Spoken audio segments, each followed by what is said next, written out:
विद्यार्थियों, आज हम कक्षा 10वीं पाठ 1 चल उड़ चल हारिल पाठ को पढ़ेंगे। इसके कवि सच्चिदानंद हीरानंद वात्स्यायन अज्ञे जी हैं। परिचय: जन्म 1911 देवरिया उत्तर प्रदेश, मृत्यु 1978 दिल्ली। परिचय: सच्चिदानंद हीरानंद वात्स्यायन अज्ञे जी आधुनिक हिंदी साहित्य के ज्वाज्वल्यमान नक्षत्र और बहुमुखी प्रतिभा के धनी हैं। आपने कविता, कहानी, उपन्यास, आलोचनाओं, निबंध, संस्मरण, नाटक सभी विधाओं में सफलतापूर्वक अपनी कलम चलाई है। आपके अनेक जापानी हायकू कविताओं को अनुदित भी किया है। प्रमुख कृतियाँ: हरी घास पर क्षण भर, आंगन के पार द्वार, सागर मुद्रा कविता संग्रह, शेखर एक जीवनी 2 भागों में, नदी के द्वीप उपन्यास, एक बूंद सहसा उछली, अरे यायावर रहेगा याद, यात्रा वृत्ता, सबर रंग त्रिशंक निबंध संग्रह, तार सप्तक, दूसरा सप्तक और तीसरा सप्तक संपादन आदि। पद्य संबंधी प्रस्तुत कविता में अज्ञे जी ने हारिल पक्षी के माध्यम से देश के नवयुवकों को आगे बढ़ने की प्रेरणा दी है। कवि का कहना है कि जीवन पथ में अनेक कठिनाइयाँ आएंगी, किंतु उनसे घबराना नहीं है। जीवन जगत के आवाहन को स्वीकार करके फिनिक्स पक्षी की भांति आसमान की ऊंचाइयों तक पहुंचना ही हमारा लक्ष्य होना चाहिए। इस पाठ में कवि जो है वो उड़चल हारिल, हारिल एक पक्षी है जो महाराष्ट्र का राज पक्षी है और इसकी विशेषता है कि यह पक्षी जो है अपने पैरों में एक तिनका पकड़े रहता है और वो तिनके को ही अपना सहारा मानता है और उसी सहारे के उसी को अपना लक्ष्य मान करके वो आगे बढ़ने की प्रेरणा लेता रहता है। इसीलिए इस पाठ में आज के नवयुवकों को कवि इस पक्षी के माध्यम से संदेश देना चाहता है और आह्वान करना चाहता है कि जीवन के पथ में अनेकों कठिनाइयां भले ही आएं, किंतु उससे घबरा करके पीछे नहीं हटना चाहिए, बल्कि उस पक्षी के समान अपने लक्ष्य को हासिल करना चाहिए।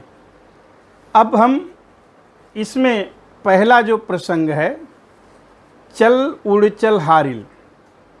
चल उड़ चल हारिल लिए हाथ में यही अकेला ऊँचा तिनका, ऊषा जाग उठी प्राची में कैसी बाट भरोसा तिनका, शक्ति रहे तेरे हाथों में टूट न जाए यह चाह सृजन की, शक्ति रहे तेरे हाथों में रुक न जाए यह गति जीवन की।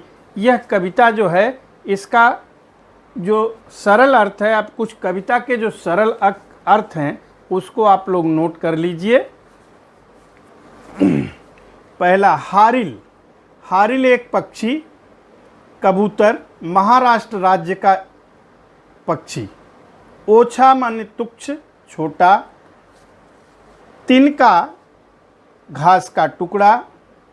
ऊषा सवेरा। प्राची पूर्व दिशा।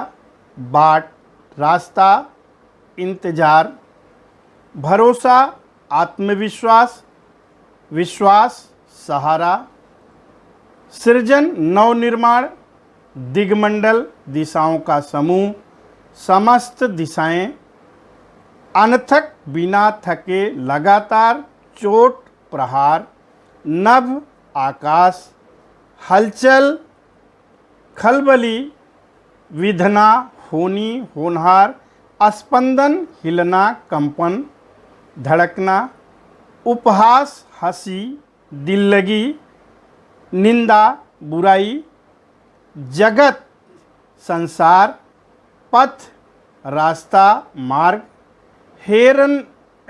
हेरना, खोजना, मोड़ना, सृष्टि, रचना, सृष्टा, निर्माणकर्ता, रचयिता, निर्माता, गुरु, तरकीब, युक्ति, उपाय, कायदा, यथार्थ, सत्य, उचित, ऊर्ध्वंग, उत्थानशील, ऊर्ध्वगामी, ज्वाल ना जल सके जिसका निवारण हल करना कठिन हो, हरकारा, संदेशवाहक, डाकिया, दृढ़, मजबूत, ध्वज, पताका, झंडा, दंड, डंडा, लाठी, तज, त्यागना, छोड़ना, अवहेलना, तिरस्कार, अपमान, पावन, पवित्र, आवाहन, पुरस्कार, पुकार, निमंत्रण, नूतन, नया, नवीन। अब हम इस पाठ का जो है पहले पद का हम भावार्थ आप लोगों को बताएंगे और उसका आप लोग देखिए, भावार्थ देखते जाइए। चल उड़ चल हारिल लिए हाथ में, यही अकेला ओछा तिनका। कवि अज्ञे जी कहते हैं कि हे हारिल, तू अपने पंजों में यह एकमात्र छोटा सा तिनका लेकर उड़ चल। ऊषा जाग उठी प्राची में, कैसी बाट भरोसा तिनका। पूर्व दिशा में प्रातःकालीन किरणों की लालिमा दिखाई दे रही है। पूर्व दिशा में प्रातःकालीन किरणों की लालिमा दिखाई दे रही है। शक्ति रहे तेरे हाथों में, छूट न जाए यह चाह सृजन की। और ऐसे में तू किसका रास्ता देख रहा है और तुझे किसका भरोसा है। कवि को यह अपेक्षा है कि हारिल के पंजों में हमेशा शक्ति बनी रहे। शक्ति रहे तेरे हाथों में, रुक न जाए यह गति जीवन की। और शक्ति पंजों में हमेशा शक्ति बनी रहे। हारिल के मन में नवनिर्माण की चाह कभी ना कम हो। नवनिर्माण के कारण संपूर्ण सृष्टि हमेशा गतिशील बनी रहे। ये पहले पद का भावार्थ है। अभी हम दूसरा पद देखेंगे। ऊपर ऊपर ऊपर ऊपर बढ़ा चीर चल दिगमंडल, अनथक पंखों की चोटों से नभ में एक मचा दे हलचल। तिनका तेरे हाथों में है, अमर एक रचना का साधन। तिनका तेरे पंजों में है, विधना के प्राणों का स्पंदन। कवि अज्ञे जी कहते हैं कि हारिल पक्षी को प्रेरित करते हुए कहते हैं कि हे हारिल, तुम अनंत आकाश की ऊंचाइयों को छूने का प्रयास कर।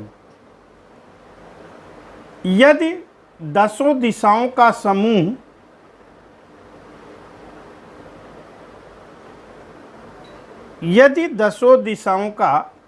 समूह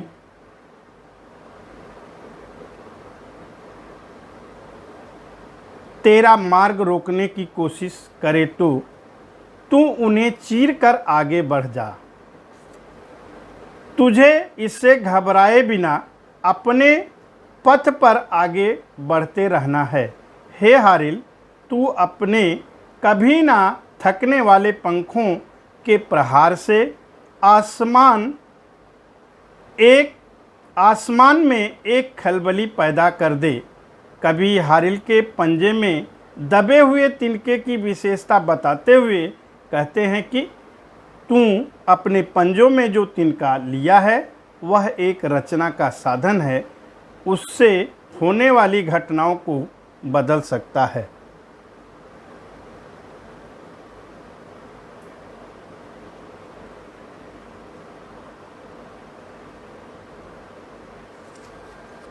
अब हम तीसरे पद का अर्थ बताने जा रहे हैं, कृपया आप ध्यान से इसे सुने। कांप न यद्यपि दसों दिशाओं में, तुझे शून्य नभ घेर रहा है। रुक न यद्यपि उपहास जगत का, तुझको पथ से हेर रहा है।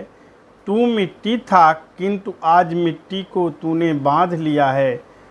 तू था सृष्टि किंतु सृष्टा का गुरु तूने पहचान लिया है। कवि अज्ञेय कहते हैं कि हे हारिल, जब तू अनंत आकाश में उड़ान भरेगा तो तुझे दसों दिशाओं में कठिनाइयों का सामना करना पड़ेगा। शून्य नभ तुझे आगे नहीं बढ़ने देगा। संसार भर में तेरा मजाक उड़ाया जाएगा और लोग तुझे तेरे पथ से मोड़ने का प्रयास करेंगे। तुझे इन सब की परवाह किए बिना आगे बढ़ना है। कवि हारिल को के अस्तित्व और क्षमता का वर्णन करते हैं।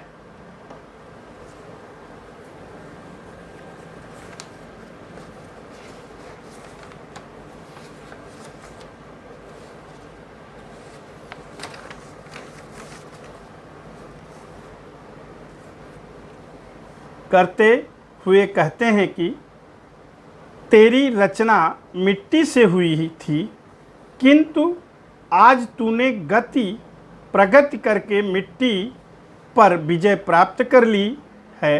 हे हारिल, तू स्वयं किसी की रचना है, परंतु तुमने रचनाकार के गुण को पहचान लिया है। आज तू स्वयं रचनाकार बन गया है। अब हम चौथे पैराग्राफ का भावार्थ बताएंगे। अब उसको कृपया आप ध्यान से देखें। मिट्टी निश्चय है यथार्थ पर, क्या जीवन केवल मिट्टी है। तू मिट्टी पर मिट्टी से उठने की इच्छा किसने दी है। आज उसी ऊर्ध्वंग ज्वाल का तू है दुर्निवार हरकारा। दृढ़ ध्वज दंड बना है तिनका, सूने पथ का एक सहारा। कवि कहते हैं कि मिट्टी तो यह शाश्वत है, परंतु क्या जीवन केवल मिट्टी है। क्या जीवन केवल जन्म और मृत्यु है। हारिल, तेरी रचना केवल मिट्टी से हुई है, परंतु तेरे हृदय में मिट्टी से ऊपर उठकर प्रगति करने की इच्छा शक्ति समाहित है। कवि हारिल को प्रेरित करते हुए कहते हैं कि हे हारिल, तू एक ऐसा संदेश वाहक है जिसे रोक पाना कठिन है। तुझे क्रांति की मशाल को जन जन तक पहुँचाए बिना नहीं रुकना है। तेरा यह तिनका क्रांति ध्वज का मजबूत डंडा बन गया है। यह तिनका सुनसान मार्ग का एक सहारा है। अब हम पांचवा जो पैराग्राफ है उसका भावार्थ हम बताएंगे। मिट्टी से जो छीन लिया है वह तज देना धर्म नहीं है। जीवन साधन की अवहेला का कर्म नहीं है। कर्म वीर का कर्म नहीं है। तिनका पथ की धूल स्वयं तू है अनंत की पावन धूली। किंतु आज तूने नभ पथ में क्षण में बद्ध अमरता छूली। कवि लोगों को कर्मशील बनने की सलाह देते हुए कहते हैं कि हे हारिल, तू मिट्टी से जो प्राप्त हुआ है उसका त्याग करना धर्म के विरुद्ध है। यह कर्मवीर को शोभा नहीं देता है, किंतु वह जीवन साधनों की अपेक्षा करके तिनका रास्ते में पड़ी धूल के समान है। और हारिल कभी ना अनंत होने वाली पवित्र धूलि के समान है। हारिल, तूने आज सफलता के आकाश में इतनी प्रगति कर ली है कि किंतु अमरत्व को प्राप्त कर लिया है। हे हारिल, पूर्व दिशा में दिखाई देने वाला प्रकाश एक नए दिन का प्रारंभ का आवाहन है। तू अपने पंजों में एक पवित्र तिनका दबाए हुए तब तक उड़ता चल जब तक तुझे मंजिल ना मिल जाए।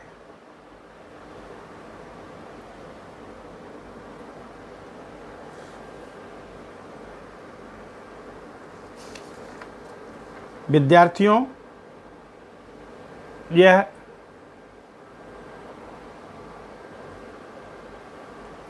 उषा जाग उठी प्राची में आवाहन, यह नूतन दिन का उड़चल हारिल लिए हाथ में एक अकेला पावन तिलक। उषा पूर्व दिशा में दिखाई देने वाला प्रकाश एक नया दिन का प्रारंभ का आवाहन है। तू अपने पंजों में एक पवित्र तिनका दबाए हुए तब तक उड़ता चल जब तक तू अपने मंजिल को प्राप्त ना कर ले।